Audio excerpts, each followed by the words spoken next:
welcome to State of Events. I'm Suzette Reynoso. And I'm Valerie Van Ryn. Our top story, 23 protesters were arrested for stopping traffic in San Francisco last week.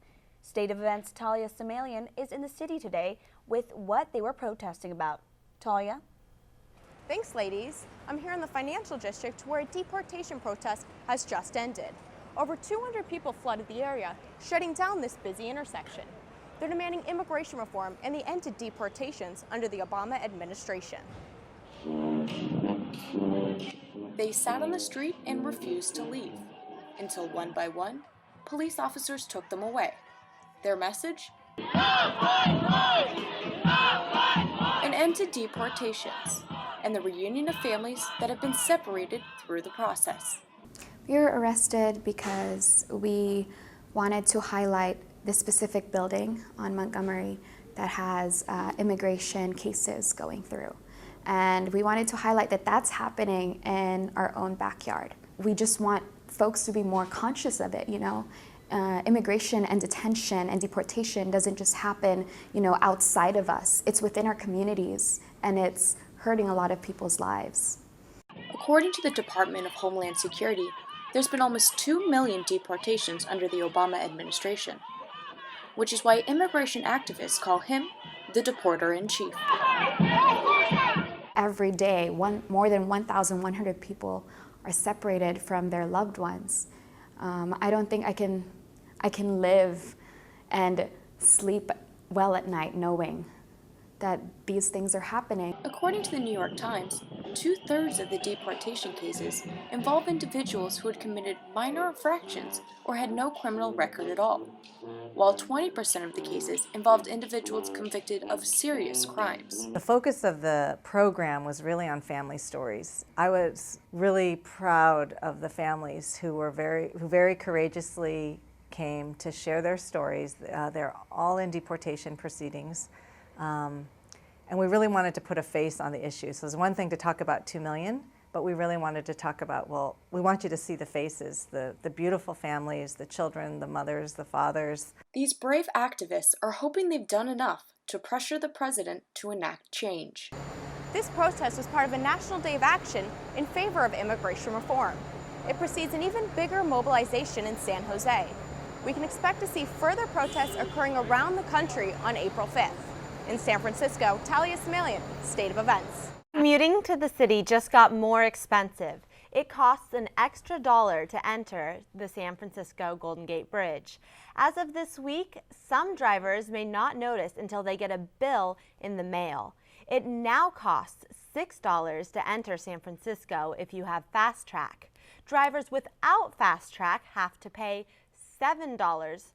Bridge officials say the higher tolls are needed to cover an almost $150 budget deficit. Tolls will go up again by a quarter in July of next year, and then another 25 cents a year for 3 years after that. BART train cars are getting a makeover. Here's a sneak peek at what the new cars will look like.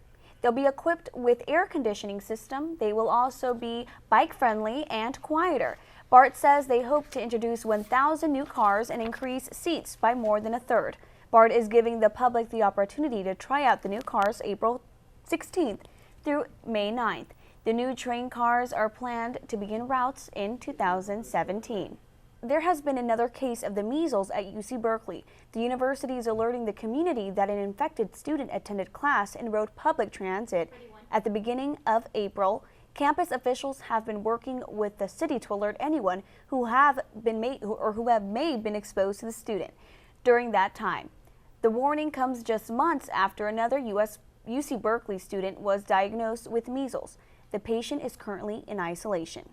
The car seat company Evenflo is recalling more than 1 million child safety seat buckles. The buckle may get stuck in a latched position, making it hard to remove a child from the seat in an emergency. Some of the seats included in the recall are Evenflo's Momentum, Chase, Maestro, and Titan models.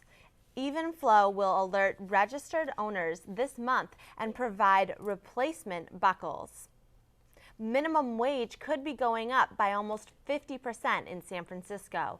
Labor groups took the first step Monday toward raising the city's minimum wage to $15 an hour. San Francisco currently has one of the highest minimum wages in any American city. But the cost of living in San Francisco is also one of the most expensive. Organizers need to collect 9,700 signatures by July 7th to get the measure on the November ballot. If the measure is approved, small businesses will have more time to raise wages, and that would be raised by 2017. The unrest continues at City College of San Francisco, where just weeks ago, a peaceful protest turned violent. Our very own anchor, Valerie Van Ryan, was there to report on what happened. A seemingly peaceful college is still making sense of what happened last month. A student and faculty protest turned violent on March 13th at the City College of San Francisco. Students captured these videos of pushing, batons swinging, and pepper spray being released. 2 students were arrested, 6 police and an unknown number of students were reported injured. The student organization does not believe they were at fault. Nobody expected that San Francisco Police Department would be called in by the administration, so we hold the administration completely responsible for endangering students that day. The college administration is defending the SFPD being called in. Students were trying to go inside of Conlin Hall to protest for resignation of the special trustee and repeal a new payment plan. That is when campus police needed help from the SFPD, according to the administration. Had the circumstances not been what they were, with the students letting students in, it would have been very different anyway. But overall, the chief of police for our district has the right to protect facilities as directed, as he was. He has the right to call in city police, as he did. In the past, students have held protests inside Conlin Hall. Some faculty have expressed worry of free speech violations at board meetings. Allowing protests to occur in only 3 speech zones is an unreasonable restriction.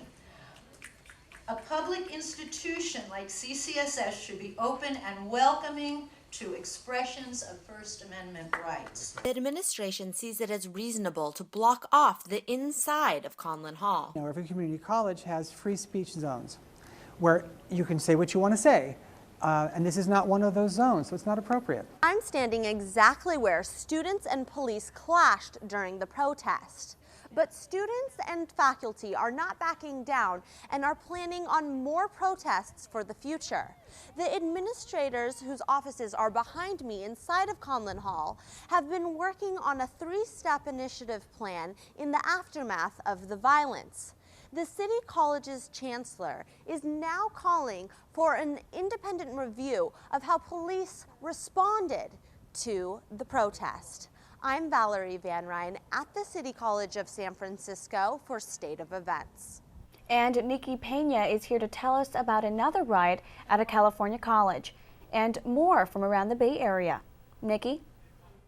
Chaos broke out at a popular spring break event called DELTOPIA near UC Santa Barbara. It all started when a young man visiting from Rhode Island was stabbed after a fight. Police responded to the scene and arrested Kieran Dickinson from Lompoc for the crime. A riot later broke out, forcing police to use pepper spray to get partygoers under control. There are reports of widespread vandalism, 1 car smashed by rioters, and small fires were set.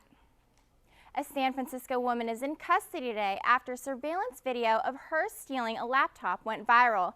Look at this video right here. You can see a woman in a white and black sweater take the laptop when it's left unattended.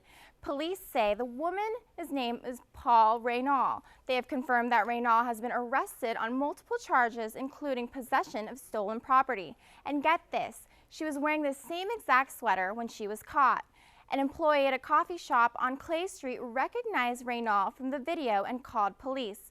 She didn't have the missing laptop, but had other property believed to be stolen. And it's not just your electronics you have to keep an eye out for. Smart cars are getting targeted too. Call it a prank or vandalism, a new act known as smart car tipping happened in San Francisco's Bernal Heights neighborhood Monday morning. Smart car owners were in shock after they woke to find their tiny rides tipped over. The cars were placed on their sides and their backs, damaging the vehicles. While it may be comical, police are not taking this lightly and say that if the vandals are caught, they will be charged with a felony. I'm Nikki Pena. Back to you, Valerie. Coming up, why a selfie with the president may now be out of the question, and the change to a busy street that's annoying some San Francisco drivers. Before city car share, we were spending a lot of money on gas and insurance. I felt like I had to check my bank account every time I went driving. City car share is great because the membership includes insurance and a gas card. I don't even know why we owned a car in the Bay Area. Now we just have more money to spend on other things. City car share is an important part of our lives. City car share gives you the benefits of using a car without the hassles of owning one. Even common daily routines can make important changes. Changes like higher wages, better living, and justice. Sometimes it's just a matter of making the right choice.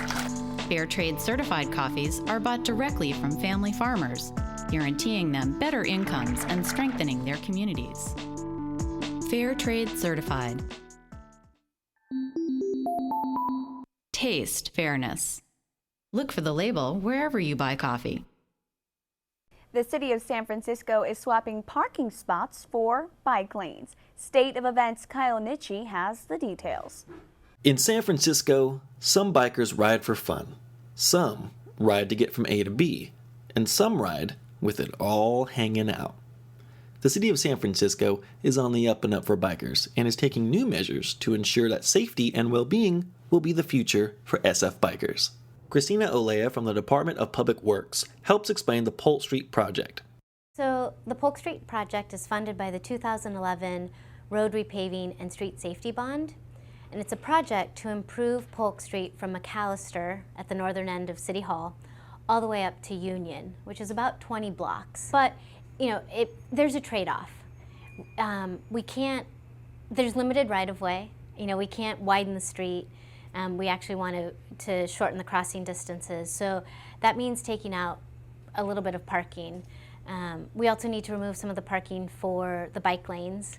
There's certain intersections along Polk where there's a high number of collisions between vehicles and pedestrians and vehicles and bicycles. So we're trying to improve safety along the corridor, trying to carve out space for each of the users, trying to make Polk easier to use, more legible, whether you're a person walking or biking.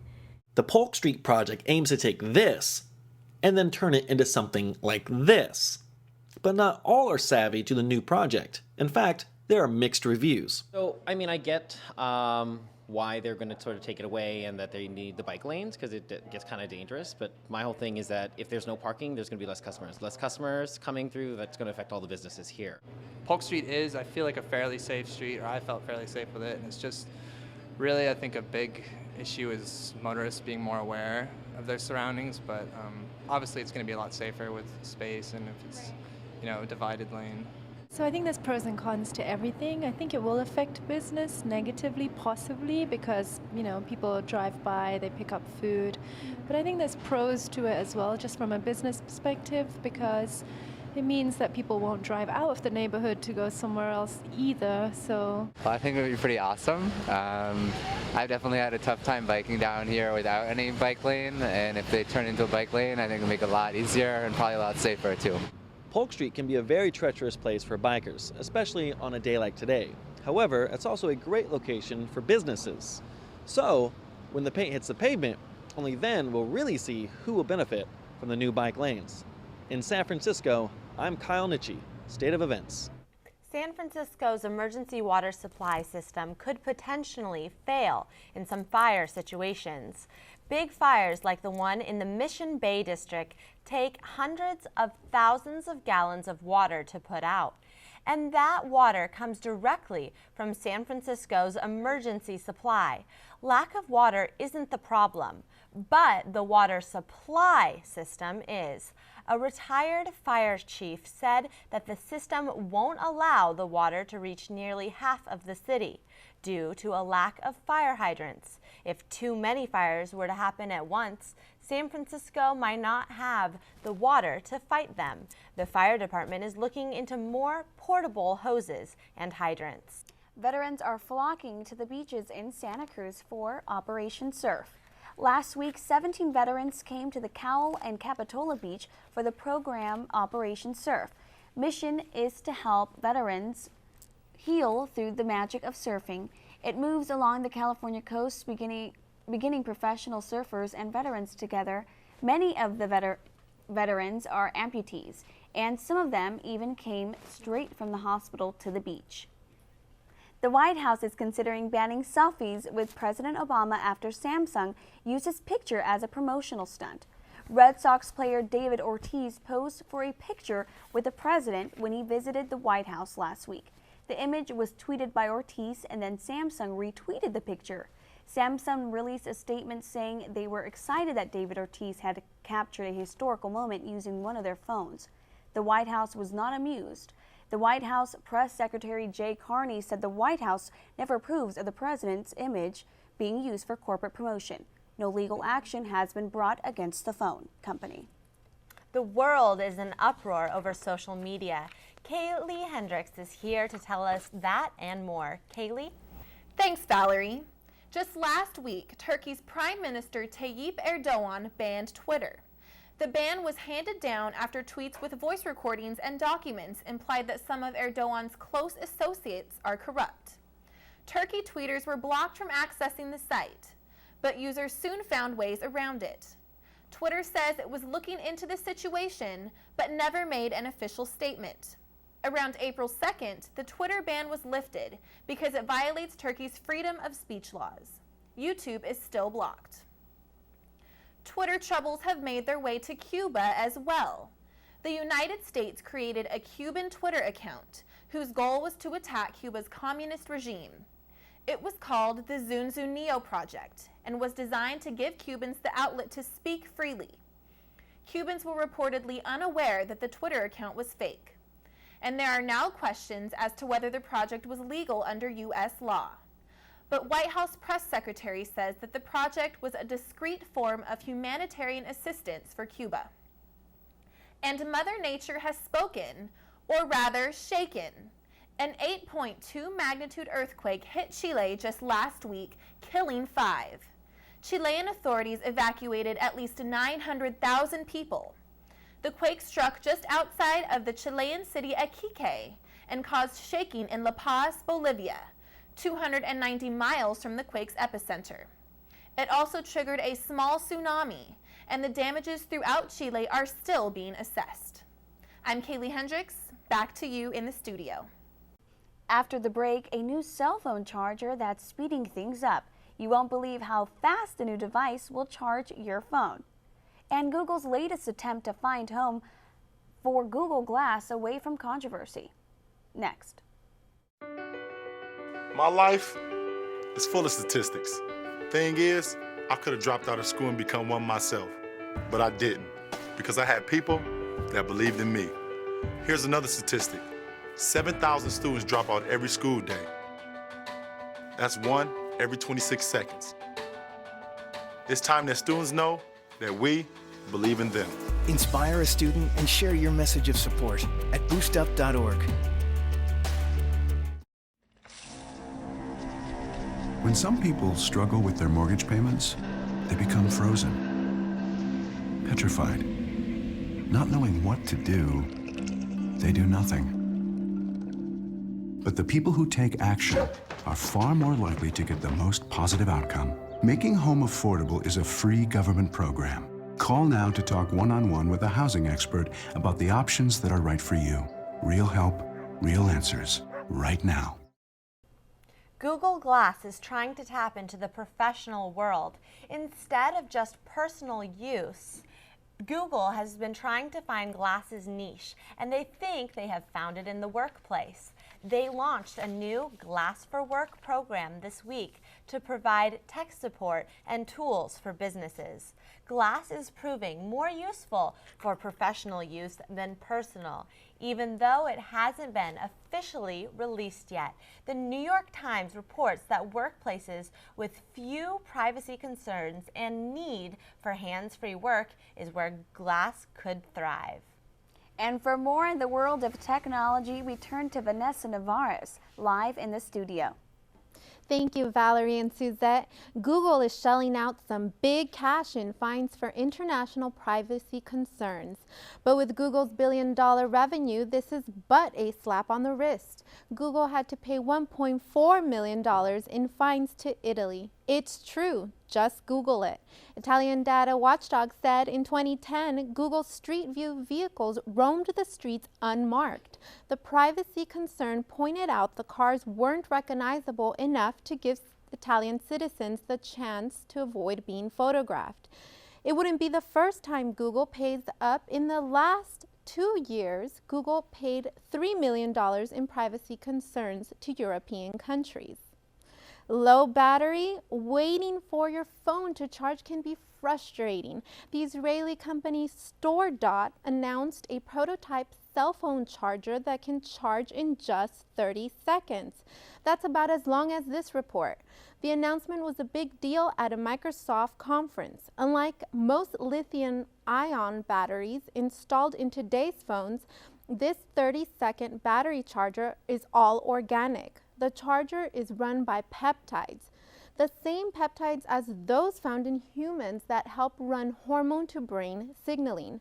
Currently, the device is about the size of a laptop charger, but the company will make a smaller version. The charger will be available in 2016 and will cost about $30.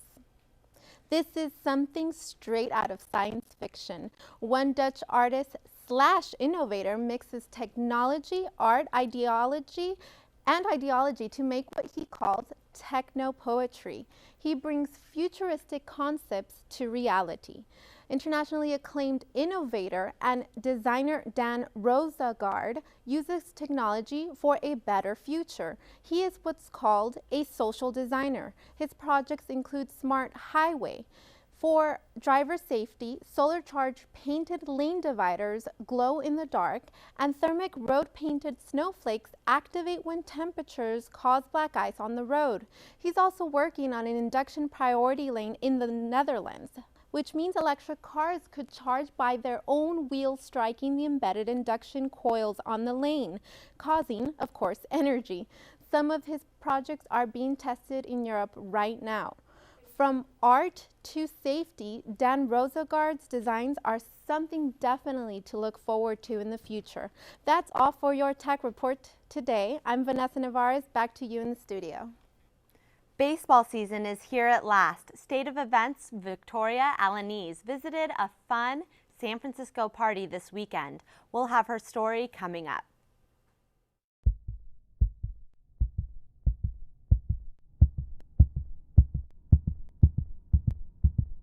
Make your child's health a priority. The consequences are too severe for them to stay home.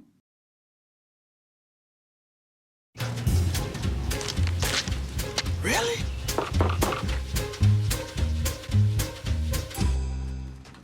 Buzz, what's up, man?